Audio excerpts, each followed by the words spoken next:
शिवाय नमः शिवलिंगाय नमः। तन्मे मनः शिव संकल्पमस्तु सर्वे भवन्तु सुखिनः। ओम पूर्णमदः पूर्णमिदं पूर्णात् पूर्णमुदच्यते पूर्णस्य पूर्णमादाय पूर्णमेवावशिष्यते। ओम शांति शांति शांति। नामापिते च मधुरं मधुरं स्वरूपं कर्मापिते च मधुरं मधुरा स्मृतिश्च बुद्धिं प्रबोधय प्रभो मधुबोधशक्तिं विद्यां प्रयच्छ परमां परिभावयामि। कोमलं कूजयन् वेणुं श्यामलोऽयं कुमारकः वेदवेद्यं परं ब्रह्म भासतां हृदये मम। कूजन्तं राम रामेति मधुरं मधुराक्षरम् आरुह्य कविता शाखां वन्दे वाल्मीकिकोकिलं निगमकल्पतरोर्गलितं फलं शुकमुखादमृतद्रवसंयुतं पिबत भागवतं रसमालयं। मुहुरहो रसिका भुवि भावुकाः तृणादपि सुनीचेन तरोरपि सहिष्णुना अमानिना मानदेना कीर्तनीय सदा हरे नारायणाखिल गुरो भगवन्नमस्ते। शिवाय नमः शिवलिंगाय नमः। तन्मे मनः शिव संकल्पमस्तु सर्वे भवन्तु सुखिनः। नारायण नारायण नारायण नारायण। श्री राम जय राम जय जय राम। श्री राम जय राम जय राम जय जय राम।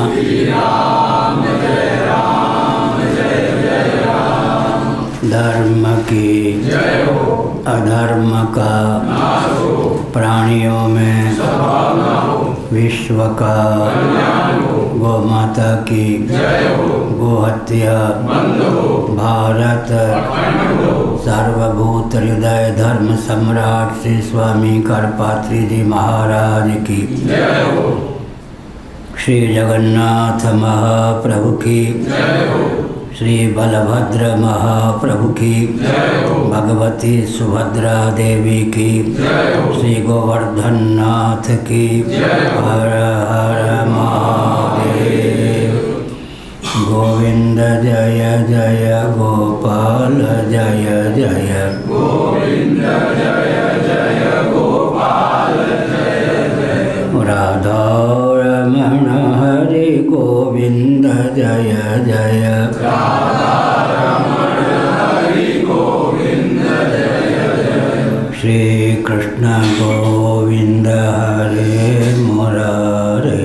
श्री कृष्ण गोविंद हरे मुरारे। ये नाथ नारायण वासुदेव। ये नाथ नारायण वासुदेव। गोविंद जय जय गोपाल जय जय गोविंद जय जय गोपाल जय जय। राधा रमण हरि गोविंद जय जय राधा रमण हरि गोविंद जय जय। गोविंद जय जय गोपाल जय जय। गोविंद जय जय गोपाल जय जय।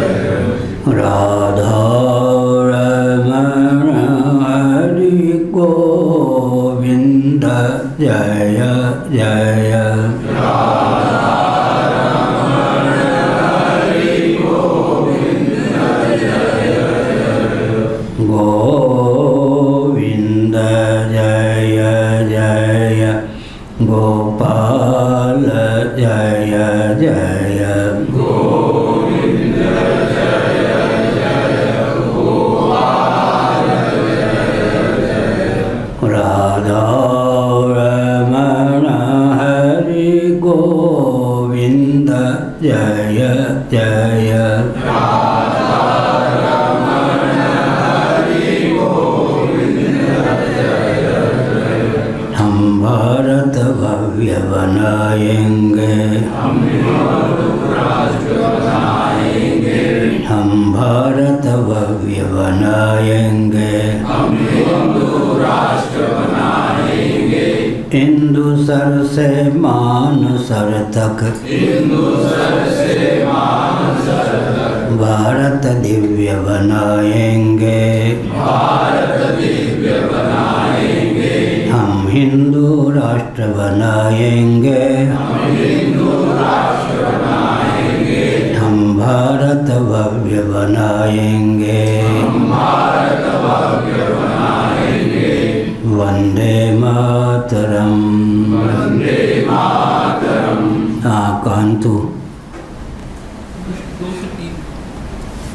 आनंदगिरी कहाँ से? ऊपर से चौथी बात नहीं ठीक।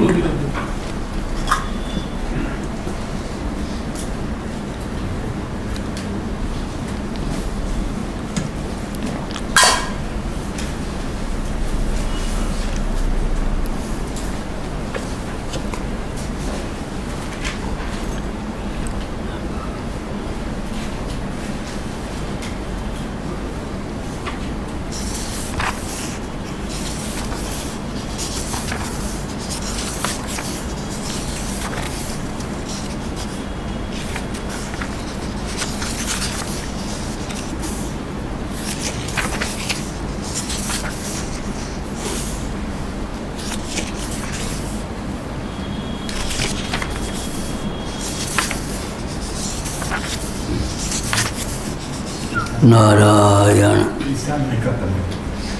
सातवां है ये। नारायण नारायण।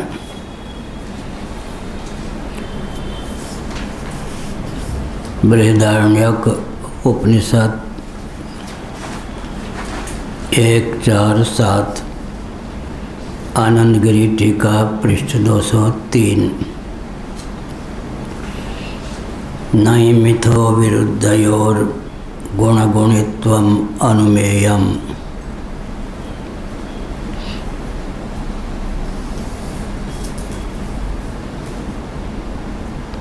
दुःखादेश्च साभास बुद्धिस्थत्वात् पारिशेष्या सिद्धिः इत्यर्थः।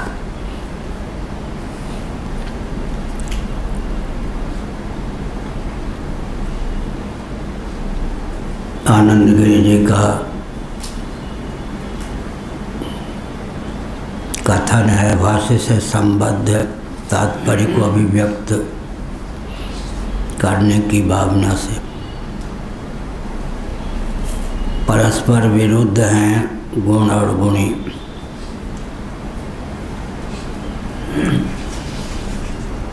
गुणी द्रव्य को कहते हैं वैशेषिक प्रस्थान में पृथ्वी जल तेज वायु आकाश दिक् काल आत्मा और मन द्रव्य माने गए हैं।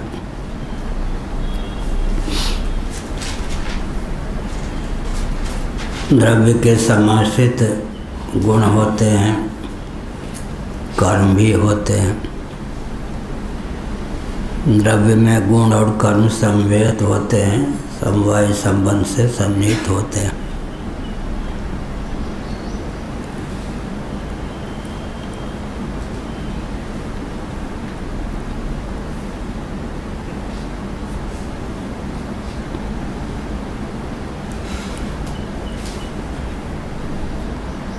इसलिए गुण और गुणी रूप द्रव्य ये दोनों परस्पर विरुद्ध सिद्ध हैं। एक गुण है या गुण है जो समाश्रित होते हैं द्रव्य, उनका आश्रय सिद्ध होता है।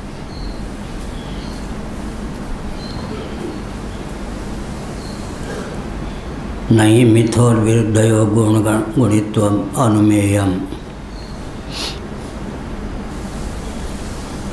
अनुमेय अनुमान का विषय जो हो उसको अनुमेय कहते हैं। प्रमा का जो विषय हो उसको प्रमेय कहते हैं। ज्ञान का जो विषय हो उसे ज्ञेय कहते हैं। भजन का जो विषय हो उसको भजनीय कहते हैं। यहाँ अनुमान का विषय अनुमेय। अनुमान प्रमाण के द्वारा सिद्ध अनुमेय कहा जाता है। आत्मा को स्वरूपतः सुखी दुखी कामी क्रोधी लोभी आदि नहीं मानना चाहिए। आत्मा तो अलिप्त साक्षी है, असंगो नहीं सज्जते। तब प्रश्न उठता है कि सुख दुखादि के धर्म तो हो नहीं सकते। स्वयं को सुखी स्वयं को दुखी मानने वाला कोई चेतन ही हो सकता है। स्वप्रकाश जो चिदात्म तत्व है वो स्वरूपतः सुखी दुखी हो नहीं सकता। सुखित दुखित्व का नाम ही संसारित्व है। ऐसी स्थिति में सुख दुख किसको व्याप्ते हैं? सुखी आखिर कौन होता है, दुखी आखिर कौन होता है? साभास बुद्धिस्तत्वात् साभास बुद्धि। साभास बुद्धि का अर्थ क्या है? बुद्धि जिसको अंतःकरण कहते हैं। एक मर्यादा है कि मन बुद्धि चित्त अहंकार में किसी एक का ही प्रयोग हो तो पूरे अंतःकरण का वाचक या शब्द सिद्ध होता है। साभास बुद्धि। बुद्धिस्थ चिदाभास। चिदाभास से युक्त बुद्धि। बुद्धि प्रत्यगात्म तत्व का जहाँ अवच्छेदक है वहाँ आभास रूप से अभिव्यंजक भी सिद्ध है। यह अभिप्राय है।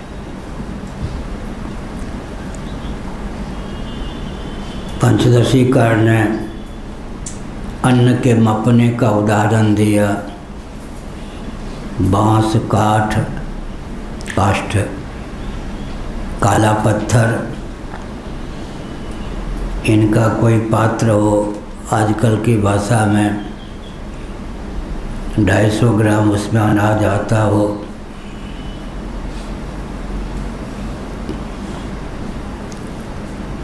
लेकिन एक ऐसा पात्र हो जो मणि का हो, स्फटिक मणि जैसे, उसमें अवच्छेदकता भी होती है और आभास की ग्राहकता भी होती है, ग्रहण करने की क्षमता भी उसमें सन्निहित होती है।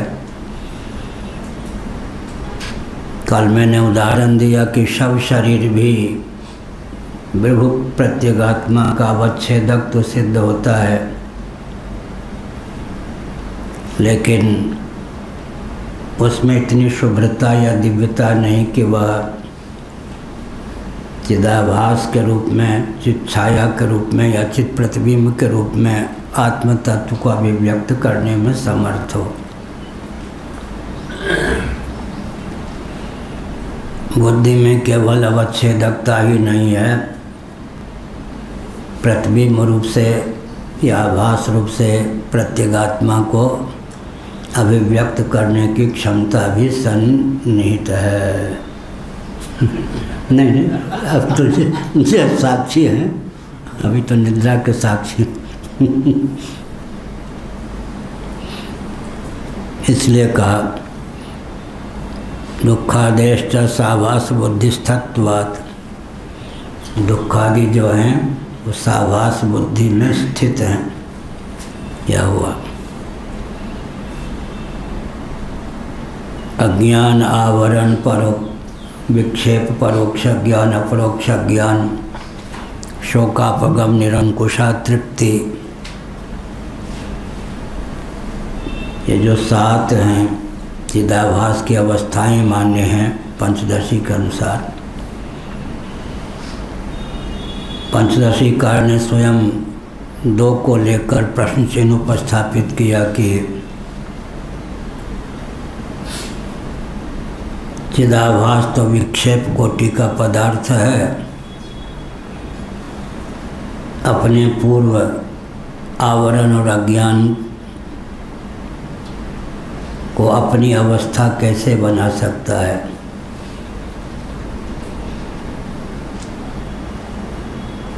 तो उत्तर दिया गया कि चित्त तत्व की तो इनको अवस्था मान नहीं सकते।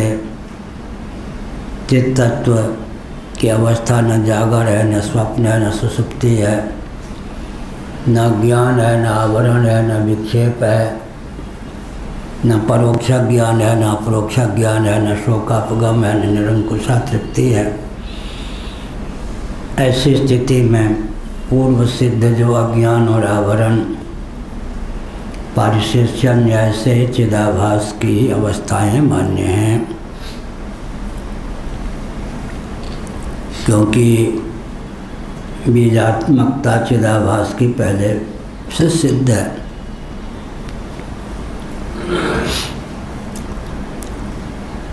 जैसे द्रवीभूत स्वच्छ जल पर सूर्य चंद्र या व्यक्ति का प्रतिफलन स्फुट ज्योति से अभी दृष्टिगोचर होता है, लेकिन हिम भावापन बर्फ के रूप में प्राप्त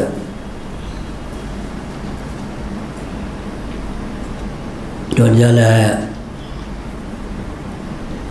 उसमें वो क्षमता नहीं कि स्फुट रूप में सूर्य चंद्र के आभास को ग्रहण करे, लेकिन सूर्य चंद्र के आभास की मौलिकता हिमगत भी सिद्ध है। उसी प्रकार अज्ञान और आवरण ये चिदाभास की अवस्थाएं ही मान्य है, न कि आत्मा की। विक्षेप कोटि प्रविष्ट विक्षेपात्मक जो चिदाभास है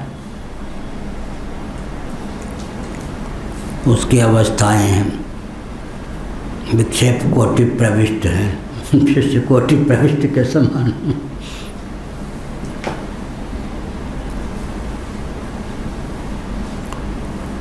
यह कहा साभास बुद्धिस्थत्वाद, दुखादि जो हैं साभास बुद्धि में स्थित हैं।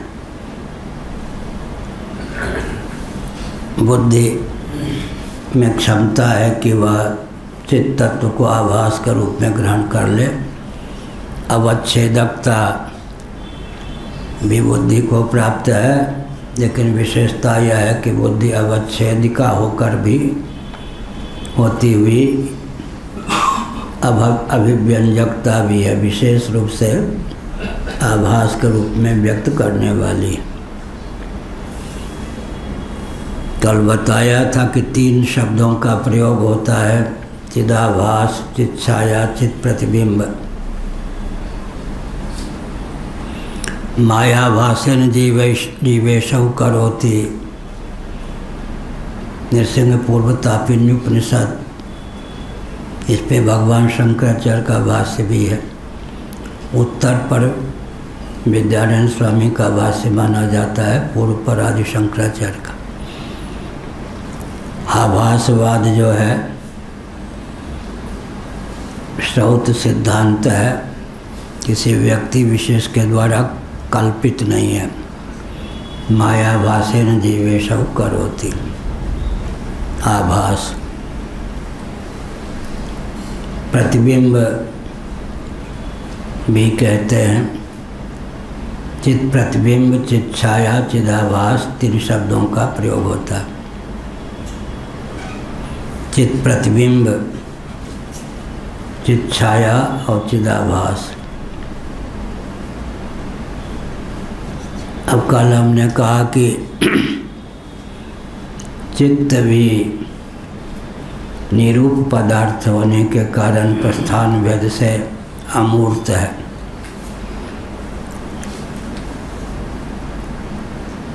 चित तत्व भी अमूर्त है, निरूप है। मूर्त शब्द का प्रयोग वेदांत और वैशेषिक न्याय के अनुसार दो प्रकार से होता है। जो परिच्छिन्न है वह मूर्त है, वैशेषिक प्रस्थान के अनुसार यह तथ्य सिद्ध है। जो रूप युक्त है वह परिच्छिन्न है, वेदांत प्रस्थान के अनुसार यह पक्ष सिद्ध है। पृथ्वी जल तेज ये रूप युक्त हैं, दोनों प्रस्थानों के अनुसार इनकी मूर्तता सिद्ध है।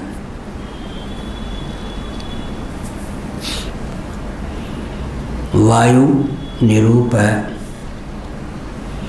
तो वेदांत प्रस्थान के अनुसार पारिभाषिक विधा से इनको हम इसको वायु को अमूर्त कह सकते हैं, लेकिन परिच्छिन्नता की दृष्टि से वैशेषिक प्रस्थान के अनुसार ये मूर्त सिद्ध है।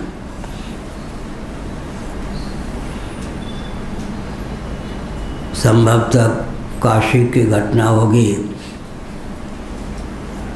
मान्य जोशी मठ के शंकराचार्य ज्योतिष पीठाधीश्वर मंच पर थे, मैं भी था। एक कोई नैयायिक स्वयं को मानने वाले, ख्यापित करने वाले महानुभाव भी थे। ज्योतिष पीठाधीश्वर जी महाभाग को ट्रेन पकड़नी थी। उन्होंने मुझसे कहा मैं प्रवचन पहले करूँगा, मुझे जाना है। हमने कहा कीजिए। उन्होंने प्रवचन के प्रसंग में वायु को अमूर्त कहा, चले गए। अब उनको गुरु मानने वाले राम नरेशाचार्य जी श्री विद्या में दीक्षित, उनसे हमसे पहले माइक आया तो उन्होंने कहा लोग शंकराचार्य के पद पर प्रतिष्ठित होते हैं, यह भी ज्ञान नहीं कि वायु मूर्त है। मैंने मुस्कुरा दिया। कहने वाले ने न्याय के अनुसार निराकरण किया, वैशेषिक के अनुसार। महाराज जो बोले तो वेदांत के अनुसार। इनको वेदांत का ज्ञान नहीं था। यद्यप कैलाश में वेदांत पढ़ा चुके थे, वेदांत की कक्षा वही लेते थे। तो हमने कहा कि प्रस्थान भेद से क्या हुआ, न्याय के अनुसार वायु को हम क्रियायुक्त परिच्छिन्न होने के कारण मूर्त कह सकते हैं, वैशेषिक के अनुसार, वेदांत के अनुसार निरूप होने के कारण अमूर्त कह सकते हैं। प्रस्थान भेद। मधुसूदन सरस्वती जी महाभाग का ग्रंथ है प्रस्थान भेद। तो झटपट किसी का खंडन नहीं करना चाहिए। किस व्यक्ति ने किस अभिप्राय से, किस दर्शन के अनुसार कौन सी बात कही, इस पर विचार करना चाहिए। यह हुआ चिदाभास की अवस्था दुखादि। पूर्व सिद्ध अज्ञान और आवरण भी चिदाभास की अवस्था ही मान्य है। पारिशेष्या सिद्धि इत्यर्थ। आत्मा न सुखी है न दुखी है, पर सुख दुख की अनुभूति होती है। कोई ना कोई तो सुख दुख का अपने ऊपर आरोप करने वाला होना चाहिए। आरोप करने वाला अलोपी भाव, ऐसे आरोपी कौन होगा? चिदाभासी। साभासान्तःकरणनिष्ठं दुःखादि इत्यत्र प्रमाणाभावात् कथम सिद्ध साधनत्वम् इत्याशंक्य दुःख्यहम् इत्यादि प्रत्यक्षस्य तत्र प्रमाणत्वात् उक्तानुमानस्य सिद्ध साध्यतया परिशेषा सिद्धि इत्या दुःखस्येति। भाष्य की तीसरी पंक्ति 203 पृष्ठ दुःखस्य सावयवत्व विक्रियावत्व नित्यत्व प्रसंगात। इस प्रकार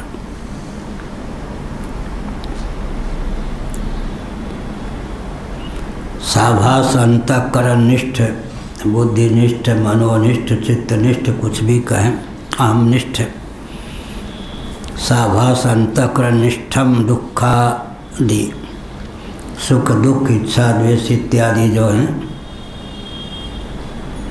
साभास अंतःकरणनिष्ठ हैं। इच्छा द्वेष सुखम दुखम संघात चेतना धृति एतत् क्षेत्रम, गीता 13वां अध्याय। साभास अंतःकरणनिष्ठ हैं, इसलिए बुद्धिनिष्ठ कह सकते हैं, चित्तनिष्ठ कह सकते हैं, अहमनिष्ठ कह सकते हैं, मनोनिष्ठ कह सकते हैं, विवक्षावसात। पूर्व पक्ष है कि इसमें कोई प्रमाण नहीं। सिद्ध कोई साधन, सिद्ध का साधन करना, सिद्ध करना उचित नहीं। दुःख्यहम् इत्यादि प्रत्यक्ष तत्र प्रमाणत्वात्, क्योंकि मैं दुखी हूँ। साभास बुद्धिरेव अहमर्थत्वात् इत्यर्थः, साभास बुद्धि ही अहमर्थ है, यह अभिप्राय। प्रत्यक्षस्य, इसका नाम प्रत्यक्ष है। नेत्र का विषय ही प्रत्यक्ष होता हो ऐसा नहीं। यहाँ पर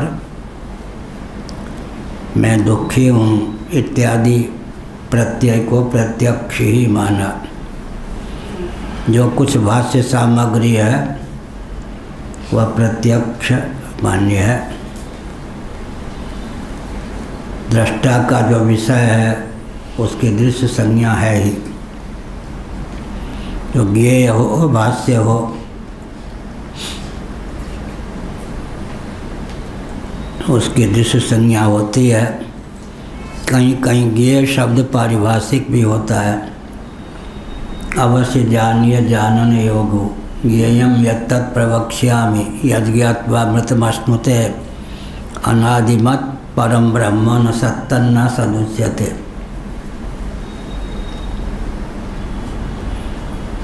अनादिमत् परम ब्रह्म, प्रस्थान भेद से इसका अर्थ बदल जाता है। अनादि मत परम ब्रह्म, अनादि मत परम ब्रह्म, उठाएंगे तो लंबा शास्त्रार्थ हो जाए। अनादि मत मतु प्रत्यय को लेकर अनादि मत परम ब्रह्म, अनादि मत परम ब्रह्म। एक वेदांता प्रस्थान हो जाता है, एक वैष्णव प्रस्थान, वो अलग है। दुःख्यहम् इत्यादि प्रत्यक्षस्य, ये सब प्रत्यक्ष हैं। प्रत्यक्ष माने दुख का अनुभव होता है, जो अनुभव्य होता है, अनुभव योग्य होता है, उस सब की प्रत्यक्ष संज्ञा हो जाती है। मैं दुखी हूँ, मैं सुखी हूँ, मैं कामी हूँ, मैं क्रोधी हूँ, मैं लोभी हूँ, ये सब प्रत्यक्ष अनुभूति के विषय। तत्र प्रमाणत्वात्, इस प्रकार का प्रमाण तो सुलभ है और प्रामाणिकता इसमें नहीं है। उक्तानुमानस्य सिद्ध साध्यतया परिशेषा सिद्धि, उक्त अनुमान जो है सिद्ध को साध्य बनाने के समान है। उस पर भी वैशेषिक आदि प्रस्थान में लंबा शास्त्रार्थ जो सिद्ध भी है न्याय वैशेषिक प्रस्थान में वेदांत के उपयुक्त अनुकूल बुद्धि की सूक्ष्मता के लिए उसको भी पक्ष बना करके तार्किक लोग बुद्धि को विशद करते हैं या लेकिन प्रकरण के अनुसार जो सिद्ध है उसको साध्य बनाना उचित, लेकिन बुद्धि को विशद करने के लिए सिद्ध को भी साध्य बनाना ये तार्किक लोगों का काम है। तर्कना शक्ति हमारी तीक्ष्ण हो, इसके लिए वैशेषिक और न्याय नय का महत्व माना जाता है। परिशेषा सिद्धि, पारिशेष्य न्याय से सिद्धि। पारिशेष्य न्याय परिशेषात 10 व्यक्ति में एक देवदत्त है बैठा हुआ। देवदत्त के अतिरिक्त को कहा ये देवदत्त हैं क्या, इनका नाम देवदत्त है क्या, नहीं नहीं नहीं, लेकिन निश्चय है कि 10 में एक का नाम देवदत्त है। 9 का निषेध कर दिया। पारिशेष्य न्याय से जो बचा उसी का नाम देवदत्त है। इस प्रकार से इन्होंने चोरी नहीं की, इन्होंने चोरी नहीं की, इन्होंने चोरी नहीं की, इन्होंने चोरी नहीं की, पारिशेष्य न्याय से इसने चोरी की ऐसा।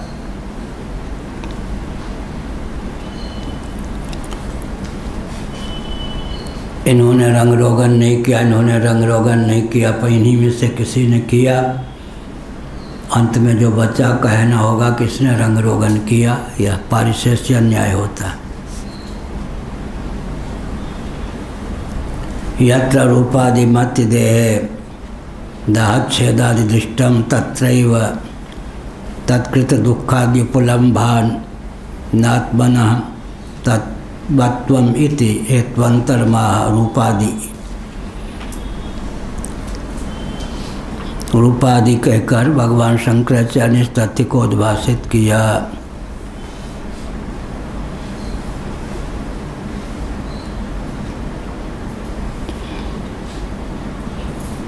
भाष्य में दुख से नित्य मेव प्रत्यक्ष विषयत्वाद रूपादि, यह दूसरी पंक्ति में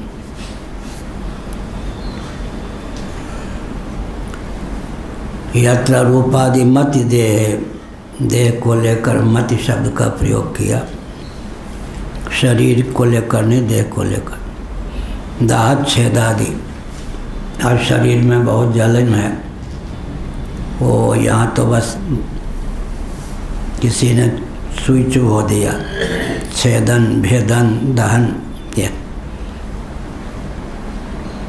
जहाँ छेदन होता कहाँ दुख है, कहाँ कष्ट है, यहाँ कहाँ खुजली है, यहाँ। इस प्रकार से तत्रैव तत्कृत दुखादि उपलम्भात, वहीं तत्कृत दुखादि का उपलम्ब होता है। यह नात्मनः तद्वत्वम् इति, तो देह ही तद्वत्व हुई, शरीर ही तद्वत्व हुआ, न कि आत्म तत्व। तद्वत्व माने उससे संपन्न, उससे युक्त, तादात्म्यापन्न। हेत्वंतर्माह रूपादि, यह कहा। रूपादि सामानाधिकरण्याच्च, टिप्पणी 2। दुखम नात्मधर्मो वेद्यत्वात् रूपवत् इति चकारार्थ। चकार का अर्थ दुख जो है आत्मधर्म नहीं, वेद्य होने के कारण जैसे रूप आत्मधर्म नहीं, वैसे ही यह कहा।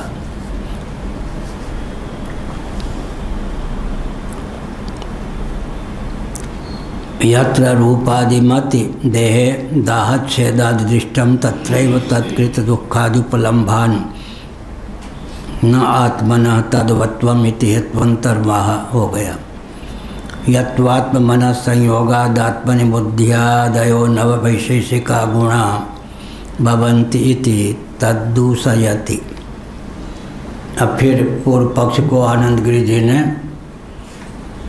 भाष्य की दृष्टि से उपस्थापित किया।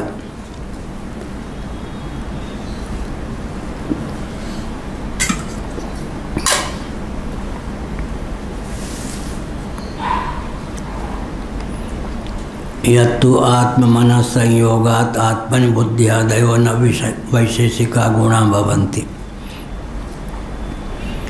लेकिन वैशेषिक इत्यादि तो या वैशेषिक मतावलंबी तो आत्म मन संयोग से दुखादि की प्रसक्ति होती है, लेकिन दुखादि की प्राप्ति व्याप्ति तो आत्मा को ही है। आत्मा में ही दुखादि को मानना चाहिए, न कि अंतःकरण में या बुद्धि में। यत्वात्म मन संयोगात आत्मनि बुद्ध्यादयो नव वैशेषिका गुणा भवन्ति। वैशेषिकों के अनुसार कल हमने कहा कि 5 तो सामान्य गुण हर द्रव्य में, लेकिन 9 विशेष गुण आत्मा में। बुद्धि, सुख, दुख, इच्छा, द्वेष, प्रयत्न, धर्म, अधर्म और भावना। 14 गुणों को लेना हो तो संख्या, परिमाण, पृथक्त्व, संयोग, विभाग, ये जो 5 गुण हैं सामान्य, इनको लेना चाहिए। 5 और 9 कितने होते हैं? 14। संख्या, परिमाण, पृथक्त्व, संयोग, विभाग, ये 5 हो गए सामान्य। बुद्धि, सुख, दुख, इच्छा, द्वेष, प्रयत्न, धर्म, अधर्म, भावना, ये 9 हो गए विशेष। 5 और 9 14 गुणों से युक्त आत्म तत्व। स्वरूपता निर्गुण आत्म तत्व नहीं है। यत्वात्म मन संयोगात आत्मनि बुद्ध्यादयो नव वैशेषिका गुणा भवन्ति तत् दूषयति। उसको दूषित करते हैं, माने उनका पक्ष जो है वेदांत प्रस्थानुसार अमान्य है। मन संयोगज होने पर भी दुखादि जो हैं आत्मा के धर्म नहीं हैं, तो क्या हैं? मन के हो जाएंगे क्या? न आत्मा के न मन के, तो बीच में कौन हो गया? मनोनिष्ठ आभास के, चिदाभास के। न आत्मा के गुण हैं, न अंतःकरण के गुण हैं। फिर किसके गुण हैं? बीच वाले के। बीच वाला कौन है? अंतःकरण निष्ठ चिदाभास। अंतःकरण के द्वारा व्यक्त चिदाभास, चित तत्व का आभास। कल हमने बताया, आज भी बताया कि आभास, प्रतिबिंब और छाया, 3 शब्दों का प्रयोग होता है। अंतःकरण भी निरूप होने के कारण अमूर्त है वेदांत की दृष्टि से। परिच्छिन्न भले ही हो, निरूप तो है ही। और आत्मा भी निरूप है। निरूप का निरूप में प्रतिबिंब कैसे पड़ेगा? निरूप का निरूप में प्रतिबिंब कैसे पड़ेगा? विलक्षण अभिव्यक्त स्वरूप का नाम ही प्रतिबिंब हो जाएगा, पारिभाषिक शब्द। दोनों से अतिक्रांत, दोनों से विलक्षण जो अभिव्यक्त, उसी का नाम प्रतिबिंब हो जाएगा। अंतःकरण से भी विलक्षण और आत्मा से विलक्षण कोई वस्तु है, भले ही अंतःकरण भी निरूप है, आत्मा भी निरूप है। आत्मा नेत्र का विषय है या नहीं? नहीं। मन माने नेत्र का विषय है या नहीं? नहीं। सुख ठीक, दुख, भूख, प्यास और नेत्र, नेत्र का विषय है या नहीं? नहीं, क्यों? हाँ, स्वयं को कैसे देखेगा? क्या कह रहे हैं? स्वयं को कैसे देखेगा? दूसरे की आँख दूसरे को दिख जाती, अपनी आँख के लिए दर्पण चाहिए। जो दिखने वाली आँख है वो गोलक है या आँख है? इंद्रियाँ अतीन्द्रिय होती हैं, उनके अभिव्यंजक संस्थान का नाम भी आँख। इनके माध्यम से आँख की अभिव्यक्ति होती है। मुर्दे में भी ये गोलकें होती हैं नहीं, ये मुर्दा देख नहीं सकता। सुसुप्ति में भी ये गोलक होती है नहीं। गाढ़ी नींद में तो आप देख लेते होगे, कोई कोई ऐसे होते अध खुली नींद से सोने वाले। तो गाढ़ी नींद में रूप का दर्शन क्यों नहीं होता? अध खुली आँखों से सोने वाले। गाढ़ी नींद में नेत्र इंद्रिय सो गई होती है। स्वप्नावस्था में भी गति नहीं है नेत्र की, सुसुप्ति में कैसे हो सकती? ठीक। यत्वात्म मन संयोगात आत्मनि बुद्ध्यादयो न वैशेषिका गुणा भवन्ति। वैशेषिक गुण होते हैं विशेषता को प्राप्त और विशेष वैशेषिक दर्शन सम्मत। बुद्धि, सुख, दुख, इच्छा, द्वेष, प्रयत्न, धर्म, अधर्म, भावना। यह आत्मा और अंतःकरण दोनों के बीच का लेंगे अगर तो चिदाभास जीव कोटि का ही हो जाएगा। जीव तो मानते ही हैं। चिदाभास की अवस्थाएं हैं अज्ञान, आवरण, विक्षेप, परोक्ष ज्ञान, अपरोक्ष ज्ञान, शोकापगम, निरंकुशा, तृप्ति, चिदाभास। चिदाभास के ये सब धर्म हैं आत्मा पर आरोपित। कल बताया भागवत के अनुसार वायु निमित्तक जल में चांचल्य, उस चांचल्य के कारण जल की तरंग संज्ञा हो गई। नभचंद्र प्रतिफलित हुआ जल तरंग में, तो मन अनुमान क्या बन गया, भावना क्या बन गई? तरंगगत चांचल्य का आरोप कर दिया जल चंद्र में। दूषित अनुमान बन गया कि जो प्रतिबिंब चंचल होता है उसका बिंब भी चंचल होना ही चाहिए। नवचंद्र में उस चांचल्य का आरोप हो गया। कहाँ लिखा है? श्रीमद् भागवत दूसरे या तीसरे स्कंद में। इसलिए आरोप हो गया नवचंद्र में। ऐसे ही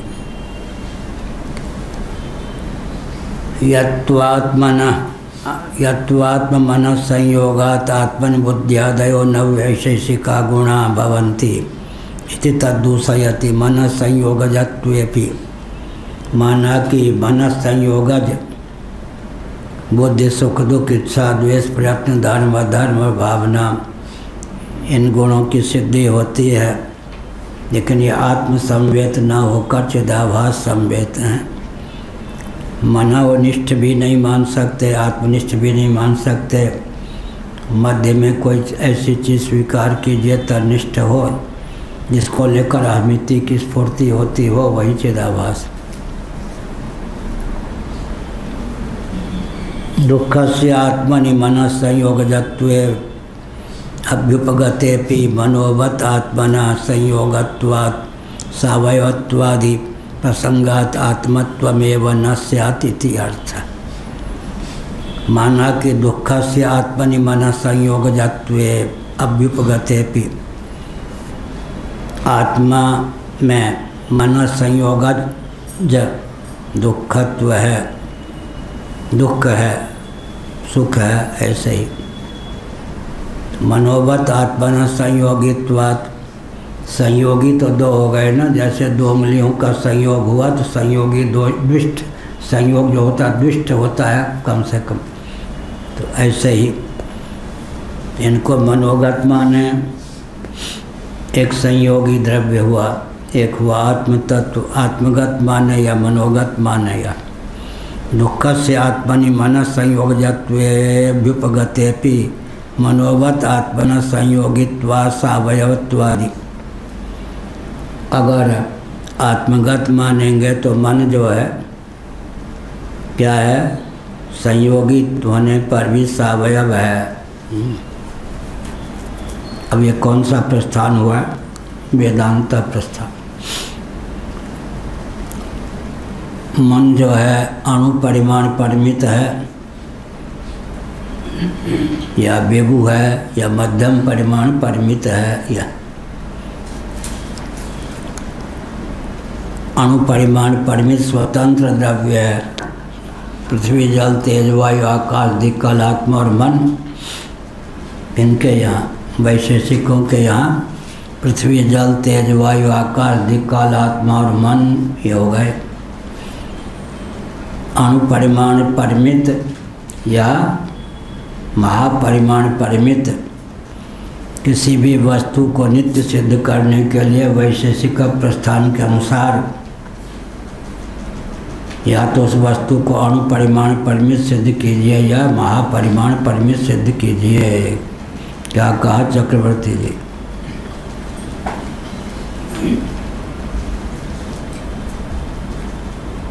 वैशेषिक प्रस्थान के अनुसार वैशेषिक प्रस्थान के अनुसार किसी भी चीज को सिद्ध करने के लिए उसे अनुपरिमाण या विभू परिमाण सिद्ध करना। ठीक।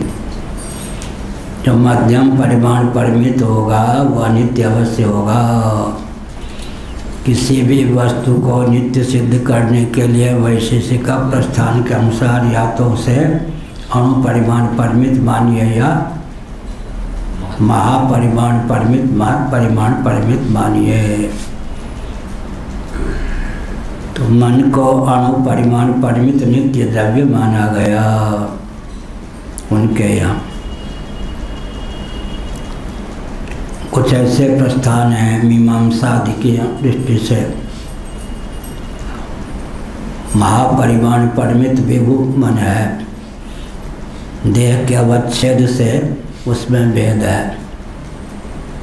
कुछ ऐसे प्रस्थान हैं मधुसूदन सरस्वती जी महाराज ने भक्ति रसायन नामक ग्रंथ में इस तथ्य को उद्भाषित किया। मन जो है वेदांतियों के अनुसार मनोनुसृजक इन श्रुतियों के अनुसार प्रश्नोपनिषद आदि का अध्ययन करें तो उसमें मन की रचना की, मन भी कार्य कोटि प्रविष्ट है, इसलिए मन मध्यम परिमाण परिमित है। किसी के यहाँ मन अणु परिमाण परिमित मान्य है, किसी के यहाँ मध्यम परिमाण परिमित मान्य है। इसलिए आपादमस्तक एक कालावच्छेदेन मन की व्याप्ति शरीर में है। यहाँ तक पानी में खड़ा हो कोई व्यक्ति कटी पर्यंत शीतलता और ऊपर सूर्य की किरणें पड़ रही हो तो इतने उष्णता एक कालावच्छेदेन शीतलता और उष्णता दोनों का अनुभव होता है। एतावता मन क्या है? मध्यम परिमाण परिमित। वेदांतियों के अनुसार मन या वेदांतियों का मन वेदांतियों के अनुसार मन मध्यम परिमाण परिमित कार्य कोटि प्रविष्ट पदार्थ है, क्योंकि प्रश्नोपनिषद में मन की रचना का वर्णन है। उसने मन को रचा और मीमांसादि प्रस्थान में मन व्यापक है और किसी के मन नित्य अणु परिमाण परिमित है। किसी भी वस्तु को वैशेषिक प्रस्थान के अनुसार नित्य सिद्ध करने के लिए या तो उसे अणु परिमाण परिमित मानना चाहिए या महापरिमाण परिमित महत् परिमाण परिमित मानना चाहिए। बीज का माना तो उसकी नश्वरता, मध्यम परिमाण परिमित की नश्वरता चरितार्थ। लेकिन फिर अणु परिमाण परिमित जो होगा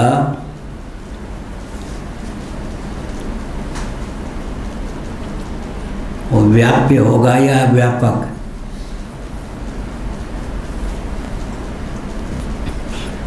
अणु परिमाण परिमित। मान लो छोटी बात, सरसों के दाना, राई के दाना रख दिया, वो व्याप्य होगा या व्यापक? व्याप्य होगा। व्याप्यत्व जो है स्थूलत्व का प्रयोजक मान लेंगे। स्थूलत्व जो है क्या है? नश्वरता का प्रयोजक है। जो स्थूल होता है नश्वर होता है। एक के द्वारा माना गया नित्य भी किसी के यहाँ जाके अनित्य हो जाता है। क्या? अणु परिमाण परिमित पदार्थ विभु पदार्थ का व्याप्य होगा या नहीं? व्याप्य होगा, किसी एक देश में स्थित होगा तो विभु परिमाण परिमित सूक्ष्म होगा, या अणु परिमाण परिमित जिसको आपने माना व्याप्य वो सूक्ष्म होगा। विभु परिमाण परिमित पदार्थ का अणु परिमाण परिमित पदार्थ व्याप्य हो जाएगा। व्याप्यत्व जो है स्थूलत्व का प्रयोजक है, स्थूलत्व जो है नश्वरता का प्रयोजक है। इसलिए अणु परिमाण परिमित मानने पर भी नश्वरता मनोगत सिद्ध है। ये सब लंबा शास्त्रार्थ है। और किसका होगा? अणु परिमाण परिमित नित्य द्रव्य है, न भूत है न भौतिक है। वेदांतियों का मन भौतिक है, माने मन को लेकर वेदांतियों की मान्यता यह है कि भौतिक है, मन कार्य है। उनके यहाँ भौतिक है, द्रव्य है, कार्य कोटि का नहीं है, अणु परिमाण परिमित है यह, इसलिए नित्य भी है। सामान्य नियम यही है, किसी को नित्य सिद्ध करने के लिए या तो उसे अणु परिमाण परिमित मानिए या महत् परिमाण परिमित या महापरिमाण परिमित मानिए। बीच का माना नहीं क्यों गया, नश्वर सिद्ध हो गया। लेकिन वेदांत में अणुत्व और विभुत्व दोनों की पराकाष्ठा, अणोरणीयान महतो महीयान, एक ही के लिए दोनों शब्दों का प्रयोग हुआ। आत्म तत्व जो है अणोरणीयान महतो महीयान, अणु से भी अणु है और महान से भी महान है। सूक्ष्मता की अवधि होता हुआ विभुता की अवधि है। यह सूक्ष्मता की अवधि होता हुआ विभुता की भी अवधि है। दोनों लक्षण होना चाहिए। अणोरणीयान महतो महीयान, आत्मतत्व सूक्ष्मता और विभुता दोनों की अवधि है। तो वेदांत प्रस्थान के अनुसार मन मध्यम परिमाण परिमित है, आपाद मस्तक व्यापक है, सिर में गर्मी और पाँव में सर्दी। सिर मस्तक शीतल रहे और पाँव गर्म रहे, स्वस्थ व्यक्ति का लक्षण है। और यहाँ मस्तक गर्म रहता है और पाँव ठंडा रहता है, रुग्णता का द्योतक है। सिर शीतल पाँव उष्ण, अब उल्टा हो जाए, सिर हो गर्म, इतना हिस्सा हो गर्म, बाकी का और नरम, बीमारी हो गई। यत्वात्म मन संयोगात् आत्मन बुद्ध्यादयो न वैशेषिका गुणा भवन्ति इति तद्दूषयति। परिमाण कहते हैं, महापरिमाण महत् परिमाण परिमित। हाँ, महत् में और परम महत् में ऐसा भी कहा जाता है परम महत् है। तो उसमें जैसे कि आकाश महत् परिमाण परिमित है, लेकिन जहाँ अन्य वस्तुएं हैं वहाँ वस्तुकृत परिच्छेद शून्य तो नहीं मानेंगे उसको, क्योंकि उत्पन्न है, कार्य है। हाँ, तो वस्तुकृत और सर्वाधिष्ठान सर्वरूप सर्वोपादान नहीं है। तो महत् होने पर भी आकाश को महत् कह देंगे, तो आत्मा को वहाँ पर परम महत् कह देंगे। वो सब वाग वैभव इसलिए है, शुद्ध घी पहले बोलते थे क्या? अब क्यों बोलने लगे? नकली आ गया। नकली। भाई शुद्ध घी देना, पहले तो घी देना, घृत देना, इतने से काम हो जाता। शुद्ध घी देना, डालडा आदि के व्यावर्तन के लिए शुद्ध लगा दिया, इसलिए विशेषण लगाते चले। अनंतानंत श्री विभूषित, वो कौन कहते? भारत भूषण जी। अनंतानंत श्री अनंतानंत समलंकृत जगत गुरु शंकराचार्य, अनंत के बाद भी अनंत लगा दिया। अब उससे भी काम न चले तो अनंतानंतानंत तो कहीं कहीं अतिरिक्त जो शब्द का प्रयोग किया जाता है, महामहोपाध्याय, महाउपाध्याय, उपाध्याय ही पर्याप्त था, उससे संतोष नहीं हुआ तो महोपाध्याय, उससे भी संतोष नहीं हुआ तो महामहोपाध्याय लगाते जाइए। अति शुद्ध है यह, शुद्ध ही पर्याप्त था, आप कह दिए अति शुद्ध है, परम। हाँ, भागवत ही पर्याप्त था, भागवत बने भक्त, परम भागवत हैं, परम भागवत है, लगाते जाइए, उसमें क्या, कौन मना करता। व्यावर्तन के लिए फिर अतिरिक्त शब्द का प्रयोग करना पड़ता। ये इसलिए पूछा कि जैसे कि अभी आपसे बताएं, और भी दर्शनों में आता है, मन को और जिन जिन दर्शनों में जिन जिन पदार्थों को विभू मानते हैं, आकाश है, तो उसमें कहीं ना कहीं विभाग तो करना ही होगा। क्या विभाग? तो मन को जैसे परिच्छिन्न माना, तो कहीं विभू माना है, कहीं अणु माना है, कहीं मध्यम परिमाण परिमित माना है। अणु हो गया तो परिच्छिन्न, मध्यम परिमाण परिमित हो गया तो परिच्छिन्न।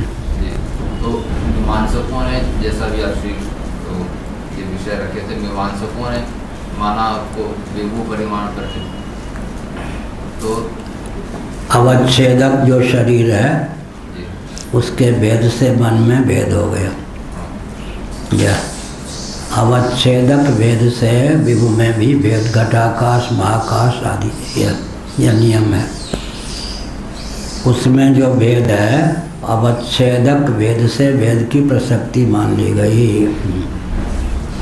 तो वो तो फिर ईश्वरी सत्ता नहीं मानेगी, वो तो मानेगी जगत आरंभ से ही ऐसा है।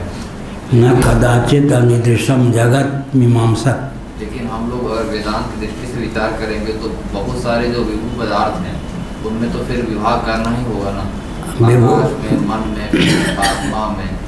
अचित अचित, पहली बात तो यह है, दिक् काल आत्मा मन ये सब लेते हैं, तो दिक् का अंतर्भाव आकाश में ही कर देते हैं। दिक् कहाँ जाएगा? दिक् तत्व दिशा कहाँ जाएगी? आकाश को पृथक से न माने दिक् तो आकाश में ही दिक् का अंतर्भाव हो जाता है। विभू मान लें तो दिक् अलग मान लें, और क्या काल को भी उसमें वर्तमान भविष्य भूत क्षण ये सब विभू में भी क्या हो गया? परिच्छिन्नत्व का आरोप हो गया। क्षण भर किए, काल विभू है या क्षणिक है, क्षण भी काल हो गया। इसलिए महाकाल वहाँ कहते, महाकाल कह देते हैं, परम विभू कह देते हैं। विशेषणांतर अनेक विभू पदार्थ होंगे, लेकिन प्रश्न उठेगा कि अज होते हुए या जन्मशील होते हुए, तब क्या उत्तर होगा? जन्मशील होगा वो तो किसी देश में ही बन होगा ना। जन्मशील होते हुए या अज होते हुए। अच्छा, जन्मशील ना हो, अज हो या अजा हो। अजा माने माया, अनादि है, जन्मशील तो नहीं है, लेकिन वो शक्ति है। वो शक्ति है तो शक्ति जो है, जैसे हर मिट्टी को घट का रूप नहीं दे सकते, स्निग्धता नाम की शक्ति एकांशेन स्थितो जगत, क्या ब्रह्म के एक अंश माने कल्पित एक अंश में माया, माया के कल्पित एक अंश में जगत, एक अंश से न स्थित हो जगत। यहाँ कल्पित शब्द क्यों हमने जोड़ दिया? कल्पित नहीं करेंगे तो गणित वाले दबोच देंगे। जब आकाश के 1 करोड़ हिस्से में भारत है तो भारत का क्षेत्रफल गुणा क्या कर देंगे? 1 करोड़ से गुणा कर देंगे, आकाश का क्षेत्रफल निकल आएगा। इसलिए बोला क्या जाता है कल्पित एक देश में, ब्रह्म के कल्पित एक देश में माया, माया के कल्पित एक देश में। ये क्या हुआ? ऊपर से चलते हैं तो उपादान की अपेक्षा उपादेय संज्ञक कार्य परिच्छिन्न होता जाता है। आरंभवाद में विभुता की जाती है और वेदांत प्रस्थान में विभुता घटती जाती। पृथ्वी की अपेक्षा विभुता जल में, जल की अपेक्षा अग्नि में, अग्नि की अपेक्षा वायु में, वायु की अपेक्षा आकाश में, आकाश की अपेक्षा अव्यक्त में। विभुता की अवधि जो है निरतिशयम यद बृहत् तद ब्रह्म, ब्रह्म हो गया ऐसा।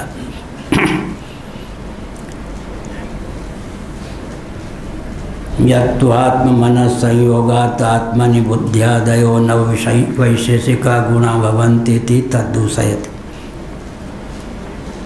मन संयोगजत्वेपि दुःखस्य आत्मनि मन संयोगजत्वे अभ्युपगतेपि मनोवत् आत्मन संयोगित्वात् सावयवत्वादि प्रसंगात् आत्मत्वमेव न स्यात्। सावयवत्वादि की प्रसक्ति हो जाएगी। संयोगित्वात् घटादिवत् सावयवत्वम ततो विक्रियावत्व तो अनित्यत्व की प्रसक्ति हो जाएगी। इसलिए क्या कहा? वास्तव में तो संयोग की सिद्धि होने पर संयोगी द्रव्य की नित्यता न सिद्ध होकर अनित्यता ही सिद्ध होगी।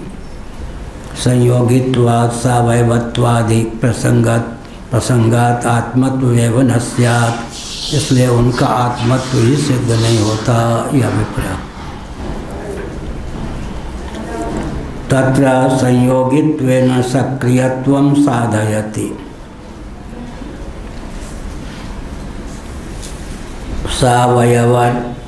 सावयवत्वादि मध्ये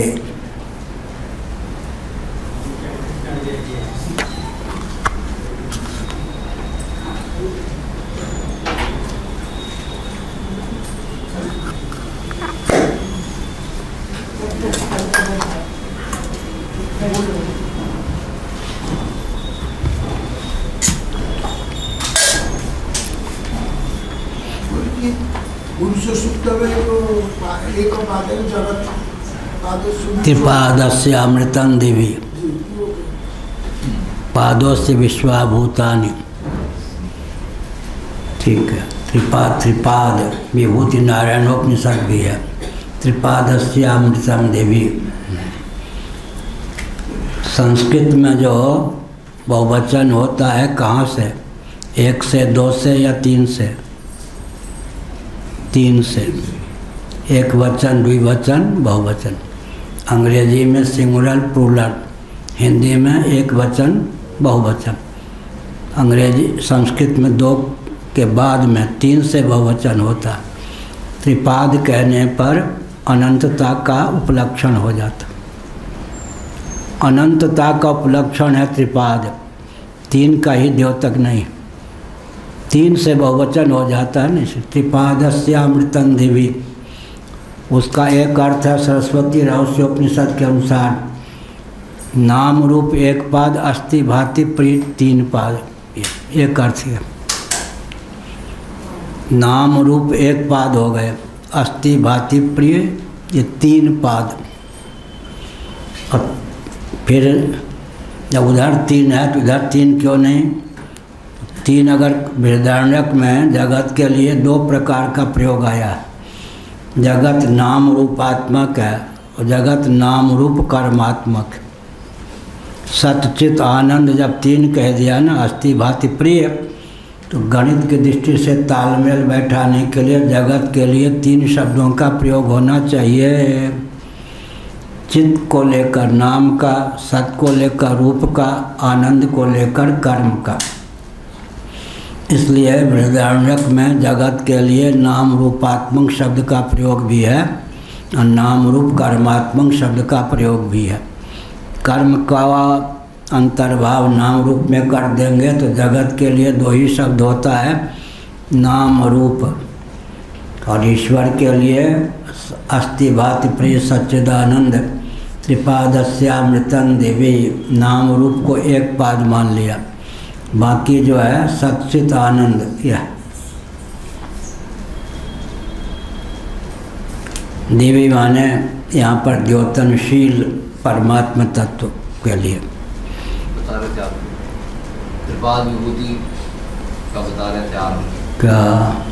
पाद को लेकर के त्रिपाद विभूति महानारायणोपनिषद का बता रहे थे। हाँ वही त्रिपाद, त्रिपादस्यामृतं देवी, त्रिपाद विभूति महानारायणोपनिषद अस्ति भाति प्रिय को लेकर 3 पाद हो गए। नाम रूप एक, ये सरस्वती रहस्योपनिषद, मुक्तिकोपनिषद, त्रिपाद विभूति महानारायणोपनिषद। जो 4 पाद किया त्रिपाद विभूति महानारायणोपनिषद में, तो 4 पाद किए। कौन कौन पाद? अविद्यापाद, विद्यापाद, आनंद। वो तो सच्चित आनंद को लेकर 3 पाद हो गया, अविद्या को लेकर अंत में 4 पाद माने अविद्यापाद ही जगत हुआ। एक ही पाद में, एक ही में, बाकी तो सच्चित आनंद को लेकर ना विद्यापाद। विद्यापाद का अर्थ है तत्व ज्ञान हो गया, आत्मा की सच्चित आनंद रूपता सिद्ध हो गई। अविद्यापाद के 2 भेद हो गए, नाम रूप, लेकिन नाम रूप को एक पाद मान लेते हैं, बाकी 3 पाद सच्चित आनंद। इस प्रकार से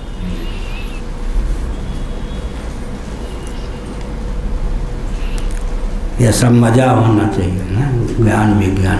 वहाँ अविद्या है तो यहाँ नाम रूप, सरस्वती रसों में नाम रूप कर दिया, 2 भाग में बांट दिया, यही हुआ। नाम रूप कर्मात्मक जगत है, 3 भाग हुआ। कर्म का भी 2 ही विभाग हो जाएगा, नाम और रूप। कर्म एक नाम है, कर्म का जो स्वरूप है वही रूप हो गया। विवक्षा वसात गणित की दृष्टि से तालमेल बैठाने के लिए कर्मेंद्रियाँ कितनी हैं? 5। ज्ञानेंद्रियाँ कितनी हैं? प्राण कितने हैं?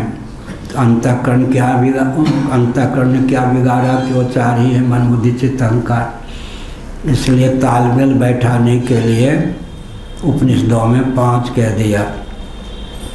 एक जल की 4 तरंगे हों तो 5वां कौन है? स्वयं जल।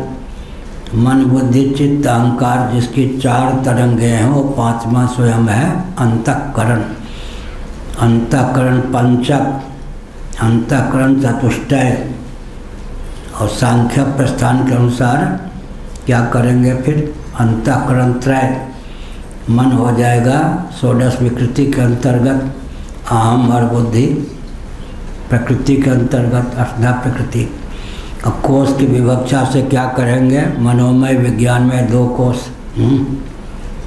चंचलम ही मन कृष्ण। और गीता में पहले 2 विभाग किया,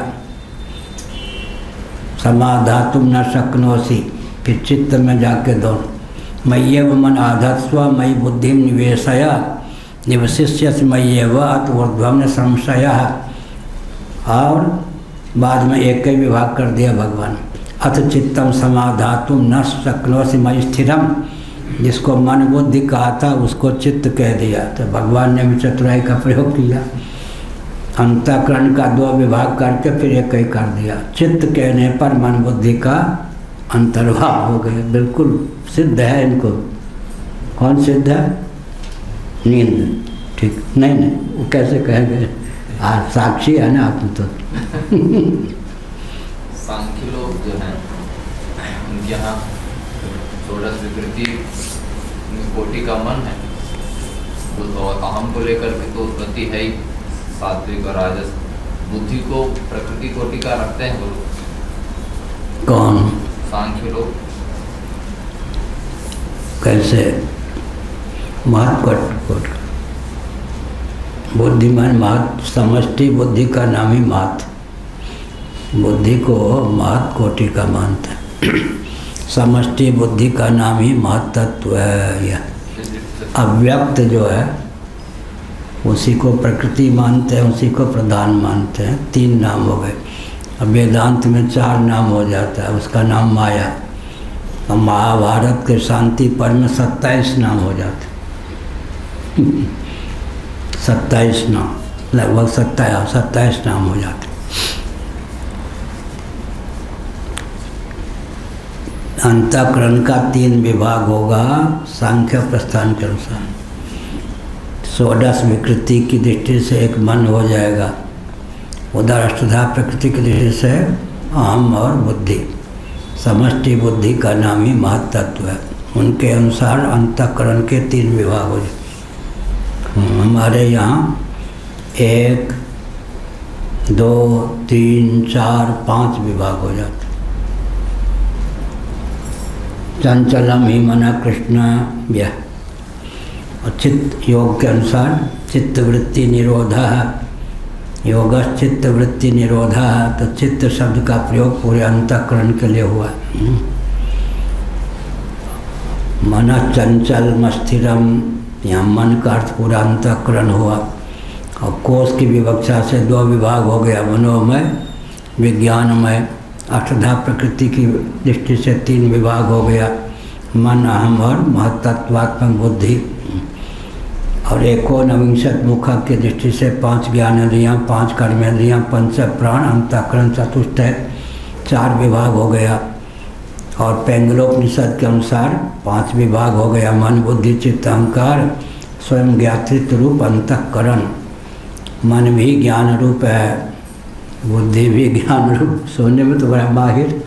चित्त भी ज्ञान रूप है, अहम भी ज्ञान रूप। इसलिए समष्टि नाम क्या हो गया? ज्ञान, ज्ञातृत्व। ये सब है।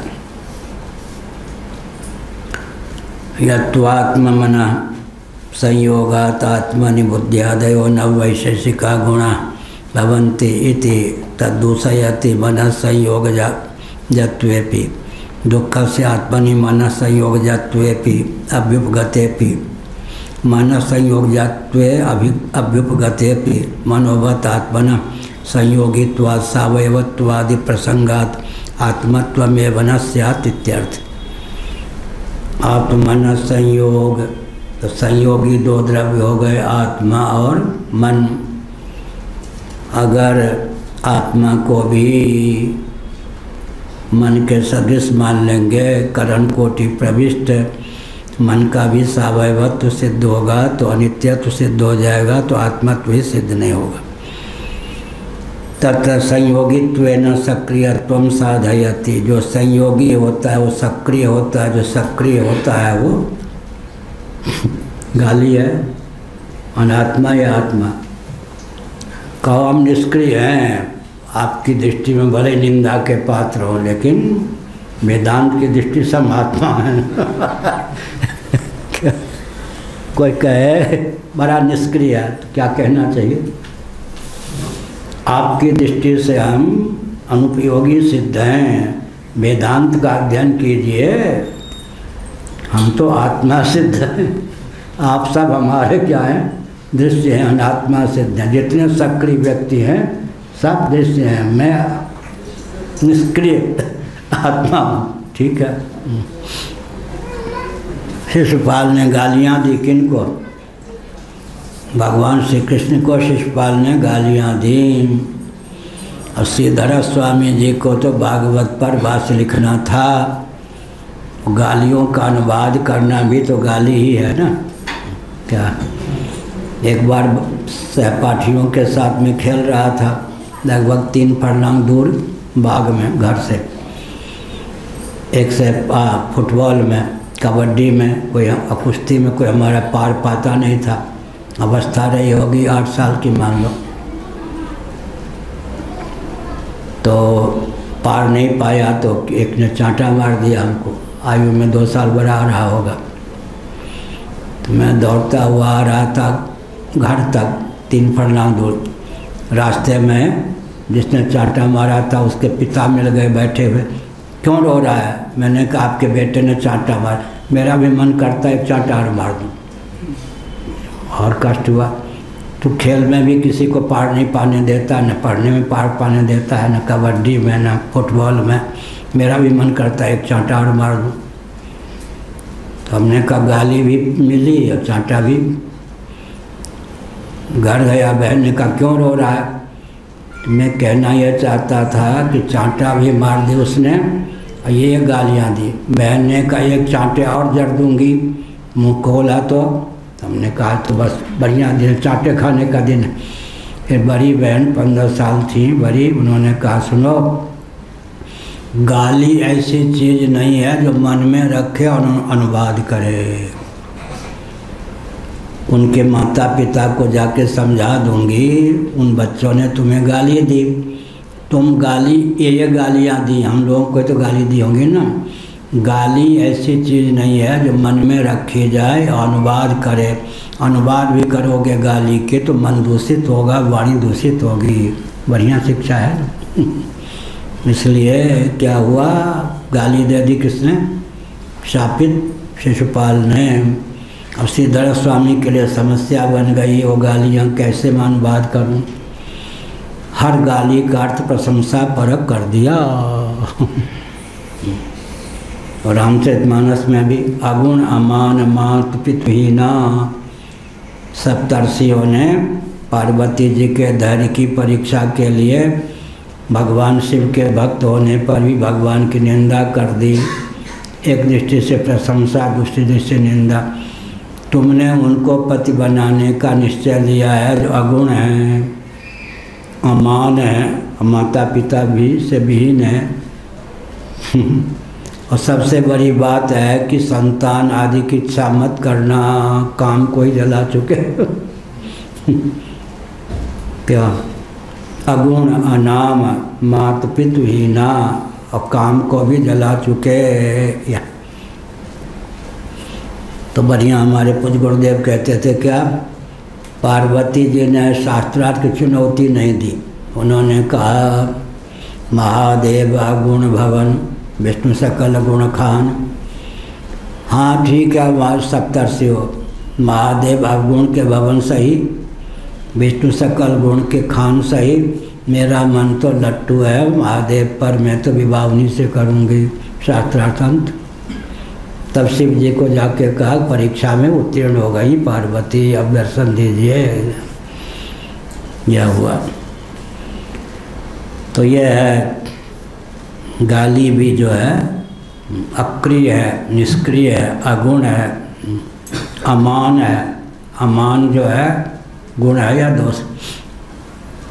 अमानित्वम निर्माण मोहा, अपने में न आ जाए। अपरिच्छिन्न का नाम अमान हुआ या नहीं? मान रहित का नाम तो माप रहित, मान रहित, मान अपरिच्छिन्न का नाम अमान हो गया, प्रशंसा का द्योतक। कल कहा था ना असहाय। क्या असहाय प्रशंसा है या निंदा?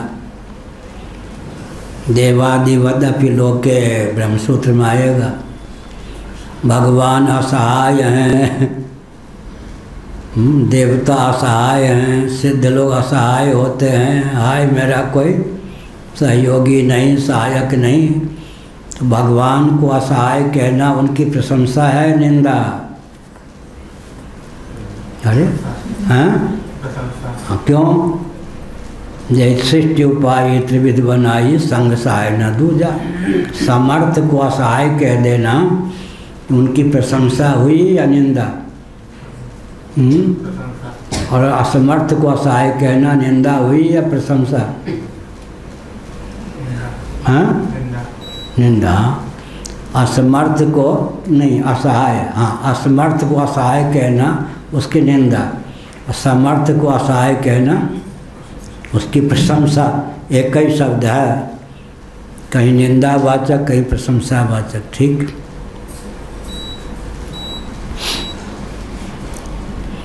तत्र संयोगित्वेन सक्रियत्वम साधयति। देखो 5 दिन हो गए इसको फरकते हुए, अब इसमें हमने ध्यान ही छोड़ दिया। 15-15 घंटे जब तक जगे रहे ही फरकते ही रहते आँख, बाई आँख, ज्योतिषियों से थोड़े दिखाने जाएंगे। ये तत्व संयोगित्वेन सक्रियत्वम साधयति। जो संयोगी होता, सक्रिय होता है, आत्मन संयोग से सुख दुख आदि की समुपलब्धि होती है। संयोगी मन ही नहीं आत्मा भी है। आत्मा संयोगी होने के कारण अंत में सावयव है, सावयव होने के कारण नश्वर है। संप्रत सक्रियत्वेन सावयवत्वम प्रतिपादयति। जो सक्रिय होता है वो सावयव होता है। कोई कहे भृगु जी तो निष्क्रिय है, तो क्या कहेंगे भृगु जी? आप सक्रिय हैं ना तो सावयव हो गए, सावयव हैं तो नश्वर हो गए। मैं निष्क्रिय हूँ तो निरवयव हो गया, निरवय हो गया तो नित्य हो गया। आप गाली दे रहे हैं या प्रशंसा कर रहे हैं? यद्वा दुःखाद्यनात्मनो विक्रियेतयि कैश्चित् इष्टत्वात् तस्य सक्रियत्वम अविरुद्धम इत्याशंक्याया। अथवा दुखादि जो हैं आत्मनो विक्रियेति, आत्मा की विक्रिया है। विक्रिया माने विकार है। किन्हीं किन्हीं के मत में यह कहा, टिप्पणी नंबर 11, ये क्या है? भाट्ट मीमांसक, भाट्ट ये है, भाट्ट मीमांसक। दुखादि आत्मनो विक्रिया, दुखादि जो हैं आत्मा की विक्रिया हैं, विकार हैं दुखादि आत्मा के। कश्चित इष्टत्वात्, भट्ट कुमारिल भट्ट भाव के अनुयायियों को भट्ट न कह के भट्ट क्यों कहते हैं? वेदांती लोग भट्ट कुमारिल भट्ट के प्रति बहुत आस्था रखने के कारण सीधे उनको गाली न दे के उनके अनुयायियों को गाली देते। भट्ट मत है। भट्ट के अनुयायियों का कहना है। भला भट्ट महोदय कैसे कह सकते थे ऐसा? उनके अनुयायियों ने उनके नाम पे गढ़ लिया। क्या किसी को गाली ना दे के उनके अनुयायियों को गाली दे दें। उन्होंने तो ऐसा नहीं कहा होगा, उनके अनुयायियों ने गढ़ दिया। बोलने की क्षमता भी होनी चाहिए ना भाई। द्वारका के शंकराचार्य ऐसा कैसे कह सकते? बिल्कुल नहीं कह सकते। पूरी के शंकराचार्य, उनके अनुयायियों ने बात कह दी।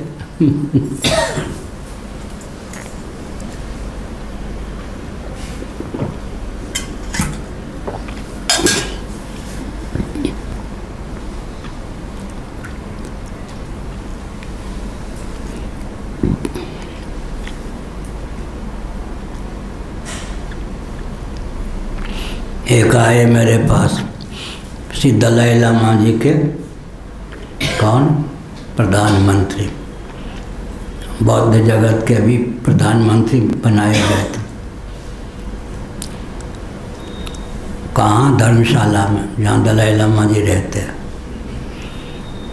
मेरा कोई कार्यक्रम था यहाँ, मैंने स्वामी जी से कहा, और कोई तीसरा व्यक्ति हमारे पास नहीं था। स्वामी जी थे, मैं, दूसरा व्यक्ति और कोई नहीं। दलाई लामा से भेजना है, चलो धर्मशाला। क्योंकि लखनऊ में मैं भी था, शंकराचार्य हुआ ही था, मेरा प्रचार प्रसार नहीं था। दलाई लामा जी ने 10,000 हिंदुओं को बौद्ध बना दिया। तो स्वामी जी ने कहा चलते। कहाँ पहुँच गए? धर्मशाला, बिना कार्यक्रम के। वहाँ हमने पत्रकारों को बुलाया और कहा कि प्रधानमंत्री अटल बिहारी वाजपेयी जी के चाहने पर भी दलाई लामा जी को मैं भारत में नहीं रहने दूंगा। उन्होंने 10,000 हिंदुओं को बौद्ध बनाया। हिंदुओं को अल्पसंख्यक बनाने का षड्यंत्र करने वाले दलाई लामा जी भारत में नहीं रह सकते। अभी भी कोई बात हुई थी 1-2 साल पहले, दलाई लामा जी ने सफाई दी, हमारा इसमें हाथ नहीं है। बहुत सम्मान करते हैं। तो फिर उनके प्रधानमंत्री मेरे पास आए। आप शंकराचार्य हैं, आपके मुख से तो ऐसी बात नहीं निकली होगी। पत्रकारों ने आपके नाम पर ये क्या बवाल मचा दिया, मैं पूछने आया हूँ। हमने कहा पत्रकारों ने बिल्कुल बवाल नहीं मचा दिया, हमारा ही वचनामृत था। बड़ा आश्चर्य हुआ, ऐसा आपने कैसे कहा? फिर हमने कहा लखनऊ में मैं भी था, माने दलाई लामा जी भी थे, 10,000 हिंदुओं को उन्होंने बौद्ध बनाया। तो मुझे जो कहना था मैंने कह दिया।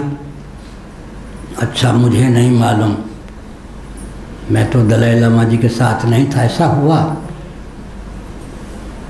तब आपका रोष ठीक ही सिद्ध होता है। उसके बाद दलाई लामा जी को कहा कि ये सब आपने किया। उसके बाद दलाई लामा जी ने कहा कोई भी हिंदुओं को बौद्ध बनाता है, मेरी सहमति नहीं। एक जगह में बम्बई में था वहाँ रामेश्वरम में, बम्बई में कितने हिंदू बौद्ध होने जा रहे थे। दलाई लामा ने कहा मैं विरोध करूँगा अगर किसी हिंदू को बौद्ध बनाया गया तो। इतने हजार हिंदुओं को बौद्ध होने से बचा लिया दलाई लामा जी उसके बाद से। तो क्या हुआ? इसीलिए कहा कि निरवय है आत्म तत्व, लेकिन संयोगी होने के कारण संयोग दुष्ट होता है। तो मन के साथ जो सावयवत्व की प्रसक्ति मान्य है, सक्रियत्व की प्रसक्ति मान्य है, वो सब आत्मा को भी प्राप्त है। अतः आत्म तत्व की नित्यता ही समाप्त। अनित्यतेति नित्यम पश्यामिति शेषः, यह कहा। आश्रय शब्दम नियत लिंगम, यह पश्यामिति शेषः, नित्यम पश्यामा इति शेषः, यह पश्यामा इति शेषः। वा शब्दों नयनुकर्षणार्थ, वा शब्द का अर्थ यहाँ पर नए के अनुकर्षण के लिए, नए को कर्षित करके यहाँ भी योजन के लिए अभी आएंगे।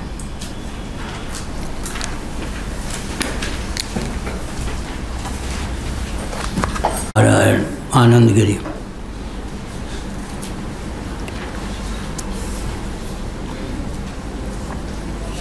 आकाशे व्यभिचारम आशंक्या न चेति न च आकाशः आगमवादिभिर्नित्यतया अवगम्यते। आगमवादी जो हैं, वेदादि शास्त्रों को मानने वाले, उनके मत के अनुसार, सिद्धांत के अनुसार आकाश नित्य सिद्ध नहीं होता, क्योंकि जो जन्मशील होता है, जन्मयुक्त होता है, वह नित्य नहीं होता। तस्माद् वाय तस्मादात्मना आकाश संभूतः, अतीन्द्रिय पदार्थ के संबंध में श्रुति का प्रामाण्य अकाट्य है। आकाश की उत्पत्ति भी तैत्तिरीय उपनिषद के अनुसार सिद्ध है। तस्माद् वाय तस्मादात्मना आकाश संभूतः है। इस आत्म तत्व से आकाश समुद्भूत हुआ महासर्ग के प्रारंभ में। जन्मशील की नित्यता सिद्ध नहीं है।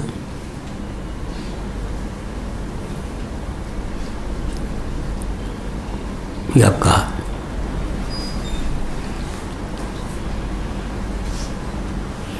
अब वो कहेंगे प्रध्वंसा भाव, लेकिन अभाव पर वो अपने प्रस्थान के अनुसार ले जाएंगे। यहाँ आकाश की उत्पत्ति श्रुत है, इसलिए आकाश की नित्यता वेदांत प्रस्थान के अनुसार सिद्ध है। सांख्य प्रस्थान में भी आकाश कार्य कोटि प्रविष्ट होने के कारण अनित्य ही है। तो हमारे यहाँ आकाश की आयु का भी निर्धारण है। वो कोई कल बोल रहे थे ना कोई दुबे, इस समय की सृष्टि की आयु उसमें कुछ हो, इस समय आकाश, इस कल्प के आकाश की आयु कितनी है आजकल? 1,97,29,49,122 वर्ष। इस समय आकाश की आयु कितनी है नव चक्रवर्ती जी? 1 खरब 1 अरब 97 करोड़ 29,49,122 वर्ष।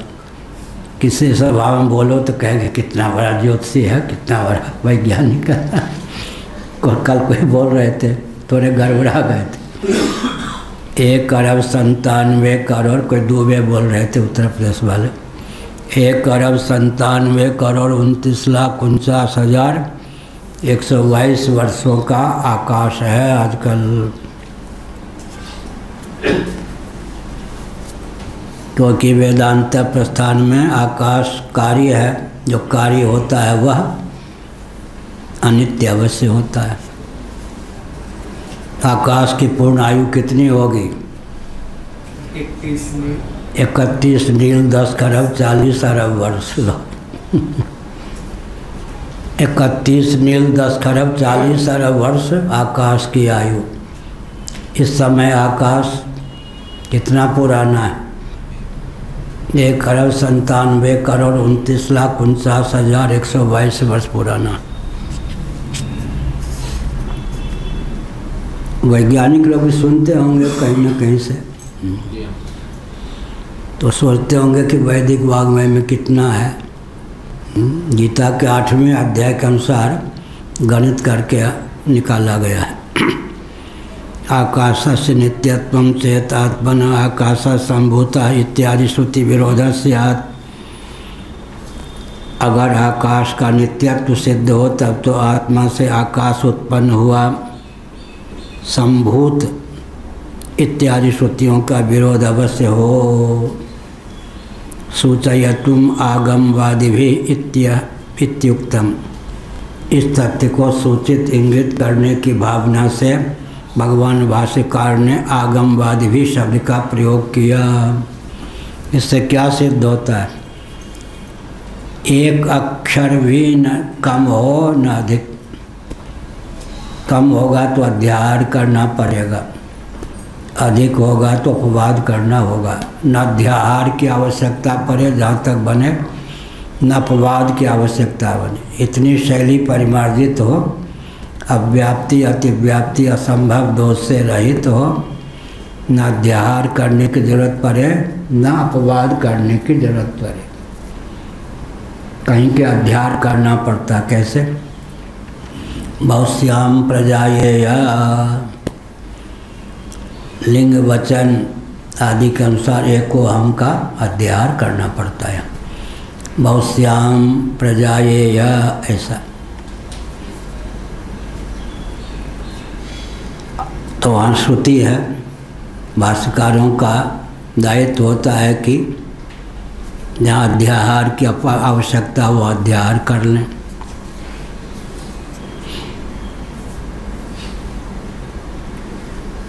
परमाणुवादौ व्यभिचारान्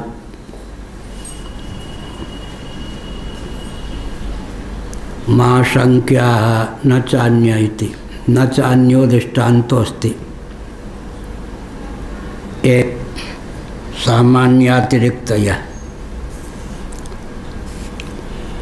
परमाणु इत्यादि में लक्षण की प्रसक्ति न होने के कारण आनंदगिरी है ना, परमाणुवादौ पृथ्वी जल तेज वायु के अतीन्द्रिय परमाणु आदि होते हैं। वो तो अनित्य नहीं है, नित्य हैं वैशेषिकों के अनुसार। तो उनके घर की कल्पना है या क्या है? फिर इनके यहाँ एक बहुत विचित्र बात है।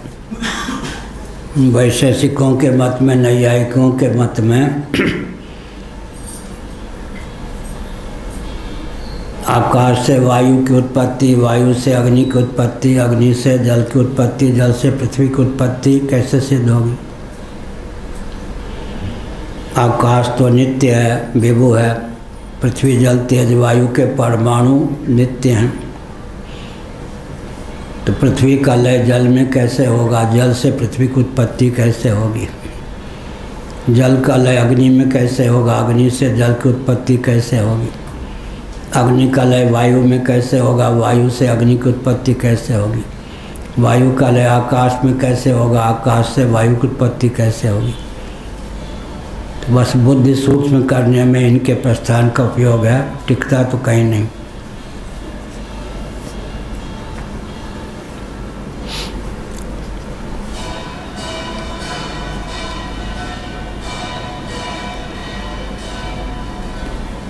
न तावत अणवा सन्ति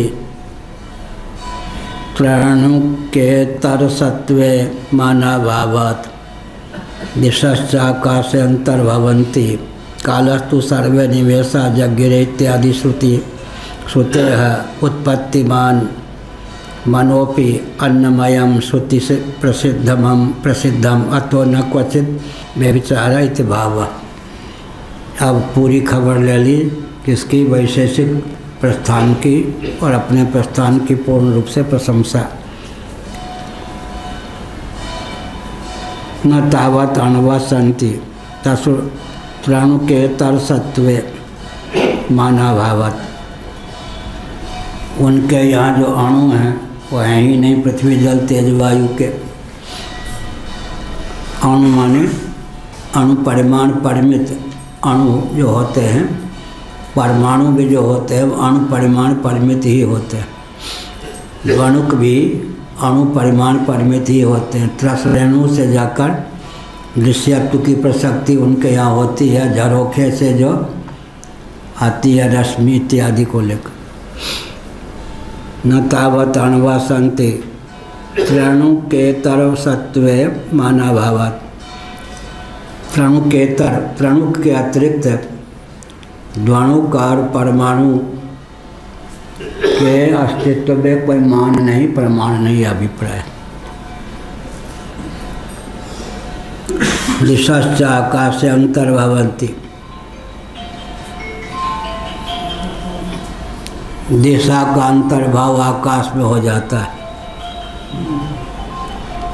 पृथ्वी जल तेज वायु आकाश दिक् काल आत्मा और मन। पृथ्वी जल तेज वायु आकाश दिक् काल आत्मा और मन, इसमें का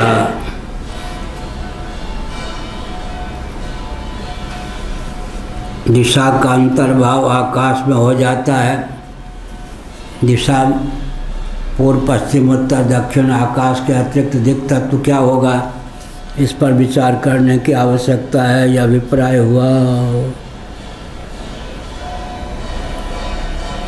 कालस्तु सर्वे निवेशा जग्गिरे इत्यादि श्रुते है।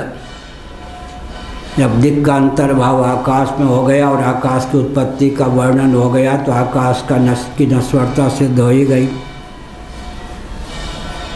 अब कहते हैं कि का दिक् तत्व हो गया काल, सर्वे निमेषा जग्गिरे इत्यादि श्रुतियों के अनुसार निमेषादि से उपलक्षित काल तत्व की उत्पत्ति का वर्णन हो ही गया।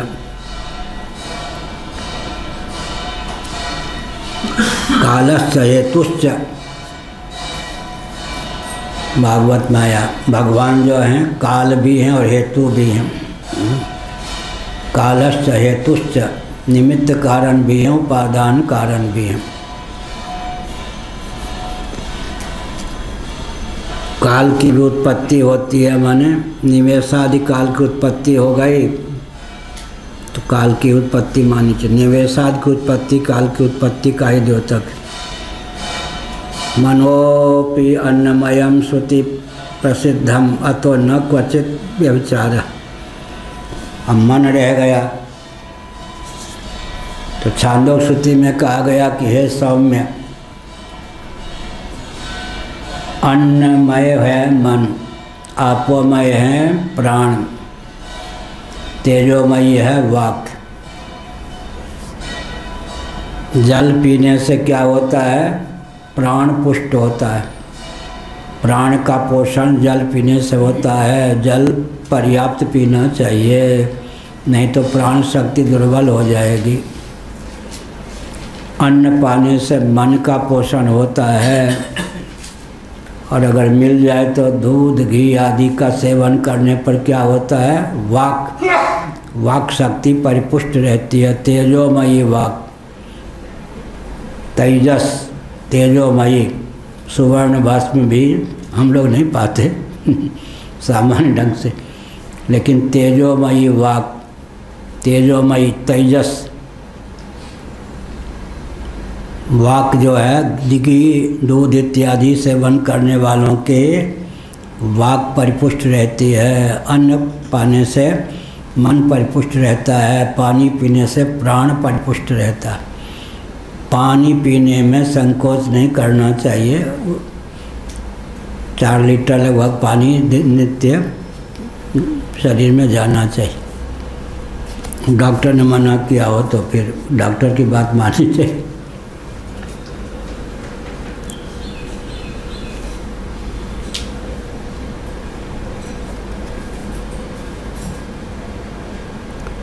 बहुत सी बीमारी तो होती है पानी उचित मात्रा में न पीने से। कालस्तु सर्वे निवेशा जगिरे इत्यादि श्रुते है उत्पत्तिमान। मनोपि अन्नमयम, मन की उत्पत्ति श्रुति प्रसिद्धम। आनंद गिरि ने लिखा, मन भी अन्नमय होने के कारण, अन्न के द्वारा मन का पोषण होने के कारण मन की भी कार्यरूपता सिद्ध है। अच्छा है, सीधे श्रुति उद्धृत कर देते क्या? मनोनुसृजत, प्रश्नोपनिषद में एक थोड़ा घुमा करके कहा आनंद गिरि जी ने।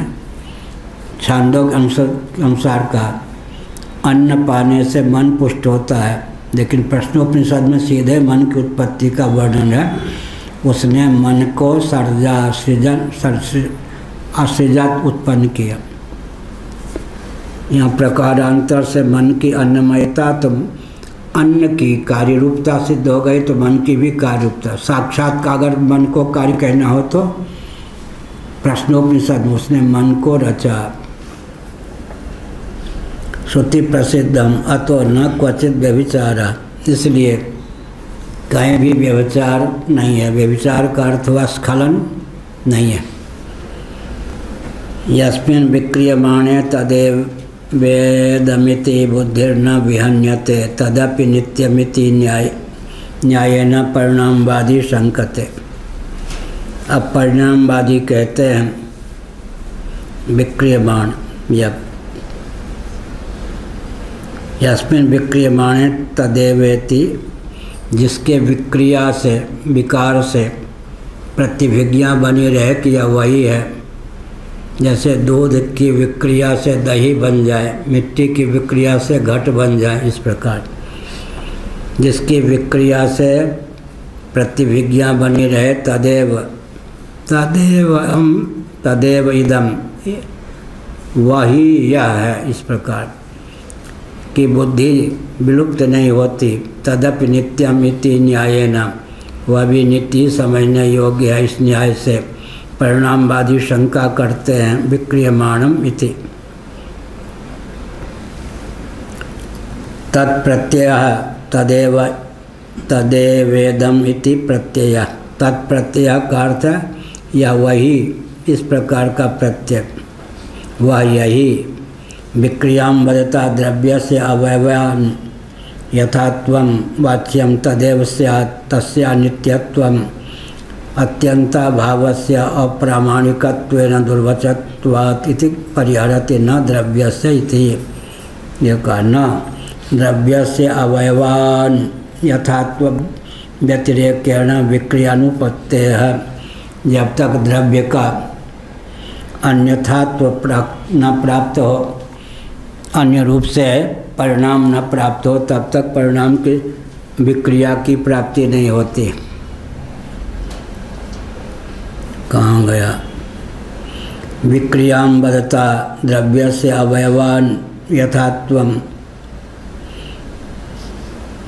वाच्यं तदेव तस्य अनित्यत्वम् इति अत्यन्ताभावस्य प्रामाणिकत्वेन निर्वचत्वात्।